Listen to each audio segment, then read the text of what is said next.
Hello everyone, welcome back to my YouTube channel Apna Gurukul. दोस्तों, BPSC TRE 4.0 की जो बहाली है, जो कि न्यूज़ वायरल हो रहा है, जो कि कट साहब ने पेपर में देखे हैं, वो सब सारी चीज़ें यहाँ पे चर्चा करेंगे।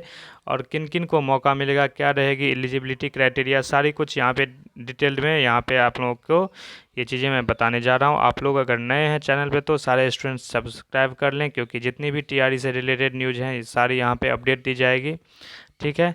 और सारे स्टूडेंट्स एक एक लाइक कर दें। ठीक है, चलो मैं वीडियो स्टार्ट करूँ। देखो, पिछले दिन जो नीतीश जी का वो था, आप लोगों का स्पीच था, उसमें ये चीज़ें क्लियर कर दी गई। जो बिहार में 12 लाख की बहाली का जो मैटर था, इन्होंने बोला था कि 12 लाख की जो बहाली होने वाली थी उसमें सिर्फ शिक्षा विभाग में मीन्स उसकी में जो शिक्षक टीचर रिक्रूटमेंट जो होने वाला है वो 1.5 लाख की बात कही गई थी। आप लोगों को वो आप लोगों ने सुना होगा वो सब सारी चीज़ें, सारी भाषण में जो भी बताया था इन्होंने। तो 1.5 लाख शिक्षक की और बहाली होने वाली है। इसकी क्या रहेगी एलिजिबिलिटी क्राइटेरिया, तो बहुत सारे स्टूडेंट्स का ये कहना है कि सर क्या इसमें बिहार में डोमिसाइल इस बार लागू होगा। डोमिसाइल पे पूछ रहे हैं वो।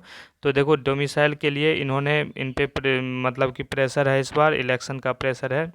हो सकता है कि ये डोमिसाइल मतलब 70% चांस बन रहे हैं कि लागू हो जाए, लेकिन 30% ये भी है कि अभी तक इन्होंने कुछ भी ऑफिशियल नोटिफिकेशन नहीं दिया है, तो नहीं भी लग सकता है। डोमिसाइल अगर लगेगा भी, फिर भी अदर स्टेट अलाउ होंगे यहाँ पे, कितने के साथ 10 से 15% के बीच में अलाउ होंगे।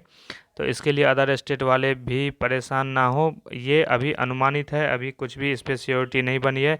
कोई भी बीपीएससी या शिक्षा विभाग, बीपीएससी तो खैर नहीं बताएगी, शिक्षा विभाग या फिर नीतीश कुमार जी के तरफ से ये चीज़ें कुछ भी ऑफिशियल नहीं आया हुआ है। दूसरी बात, बहाली की बात करें तो बिहार में जो है, बिहार पे अभी मतलब पूरी देश के जितने भी राज्य हैं, जितने भी राज्य हैं, भारत के जितने भी राज्य हैं, उन सब की जो है एक निगाह बनी हुई है। सब लोगों के बीच में ये एक सेंटर ऑफ मास का काम कर रहा है। क्यों? क्योंकि ये हाईलाइटेड स्टेट इसलिए है कि सबसे ज़्यादा नौकरी देने के का श्रेय अभी खास करके जो श्रेय है वो खास करके नीतीश कुमार को जाता है, और काम भी इन्होंने अच्छी तरीके से किया है। अब ये फर्जीवाड़ा कितना हुआ है, कितना क्या हुआ है, उसके लिए मैं यहाँ पे बात करने नहीं आया हूँ। बट अदर स्टेट के कंपैरिजन में, in comparison to other states, यहाँ पे नौकरी फिर भी बहाली तो आई है, ये तो आप लोग भी मानोगे। और उसके बाद अभी जो है इन लोगों की ये कल का जो भाषण इनका सुना था, अब वो भाषण कितना तक सही होता है, क्या होता है, कितनी फर्जीवाड़े ये रोक पाते हैं, वो तो सारे स्टूडेंट्स ही कैलकुलेशन करते हैं। आप लोग भी कैलकुलेशन करते हो, वो सब सारा आप लोग भी जवाब अगले इलेक्शन में दे सकते हो, because you have a right to vote. ठीक है। तो आप लोग समझदार हो, देखना कि कितनी इनके अकॉर्डिंग जो कल भाषण में बोला गया था कि टीआरई 4 का नोटिफिकेशन जो है वो बहुत जल्द देखने को मिलेगा। इनके द्वारा नहीं बोला गया था, ये कयास लगाए जा रहे हैं, क्योंकि इनकी स्टेटमेंट जो थी उसके अकॉर्डिंग मैं बता रहा हूँ। फिर अब बात करते हैं कि कुछ ये चीज़ें संशय में क्यों आ गई थी। हम लोगों ने इस पर कुछ भी आवाज़ नहीं उठाया था, क्योंकि 4.0 के लिए कुछ आवाज़ उठ ही नहीं रहे थे। इसलिए कि कुछ दिन पहले हमारे जो एडिशनल चीफ सेक्रेटरी हैं एस सिद्धार्थ सर, उनके द्वारा एक स्टेटमेंट आया था कि जो बिहार में टीचर और स्टूडेंट का रेशियो है वो परफेक्ट है, वो लगभग लगभग सारे स्टेट से अच्छा है। तो इन इस स्टेटमेंट को लेके हम लोगों ने ये मान लिया था कि जितनी मार्केट में सब कुछ अफवाहें हैं, और कुछ भी टीचर ये टीआरई 4 की बहाली पर संशय था। बट अभी क्या है, अभी कल के भाषण से ये बिल्कुल क्लियर हो गया है कि अब टीआरई 4 का रास्ता साफ है। टीआरई 4 100% आ रहा है। ठीक है। टीआरई 4 में 4.0 आप लोगों को 100% आएगा। और ये कब आएगा? आप लोगों की 4 से 5 दिन में जो है वो बहाली इसकी मतलब कि हो जाएगी, रिजल्ट आ जाएगा पीआरटी का। फिर 6 to 8 का आ जाएगा, फिर 9 to 10 का, और फिर 11 12 का। ये सब होते होते आप लोगों को कम से कम पूरा नवंबर कवर हो जाएगा। तो नवंबर कवर हो जाएगा तो दिसंबर, दिसंबर में जो आप लोगों को डेट बता रहा हूँ वो ध्यान से सुनना। दिसंबर 10 तारीख के बाद, 10 तारीख के बाद, 10 दिसंबर के बाद आपको कभी भी टीआरई 4.0 का नोटिफिकेशन आ जाएगा। ज़्यादा टाइम आप लोगों को नहीं दिया जाएगा, ये आप लोगों को कम से कम 15 से 20 दिन का टाइम दिया जाएगा। मतलब पूरी दिसंबर आप समझ लो कि फॉर्म भरने में, और जनवरी के बाद फरवरी में आपकी पेपर ले ली जाएगी। मतलब इलेक्शन से पहले, इलेक्शन में इन लोगों को बेनिफिट्स ऑफ मतलब नो बेनिफिट ऑफ बहाली जो है वो लेनी है, इन लोगों को ये दिखाना है कि हम लोगों ने इतनी बहाली दिया है। तो ये फरवरी तक आपके एग्ज़ाम करवा देंगे और मार्च में तक ये लोग ज्वाइनिंग करवा देंगे, ठीक है। इलेक्शन से पहले ज्वाइनिंग होगी और इन लोगों को वोटिंग में इसका फ़ायदा होगा। तो आप लोग देखना कि ये तो कदम इनका जो स्टेप लिया है इन्होंने मतलब मुख्यमंत्री जी ने, वो काबिल तारीफ़ है।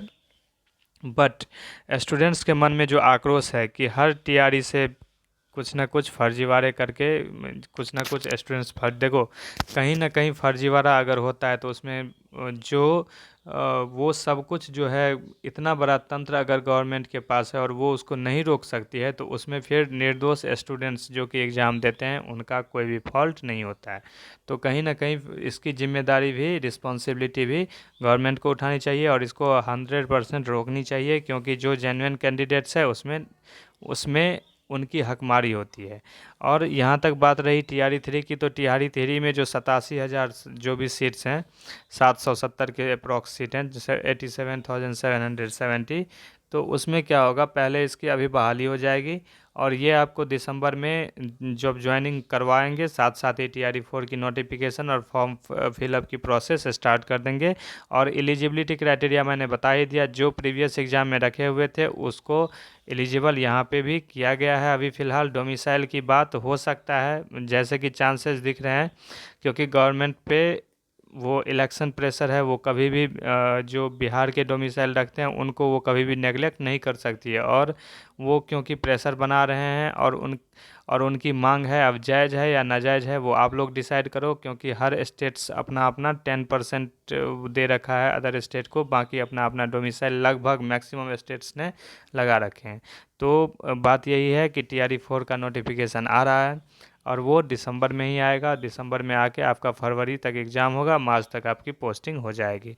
बहुत जल्दी प्रोसेस होने वाला है। तो जो भी स्टूडेंट्स नए हैं सारे इस चैनल से जुड़ जाएं। यहाँ पे आप लोगों को कुछ भी जो प्रोवाइड किया जाएगा, स्टडी किट या फिर जो स्टडी नोट्स होते हैं, एनसीईआरटी बेस्ड होगा वो टोटल।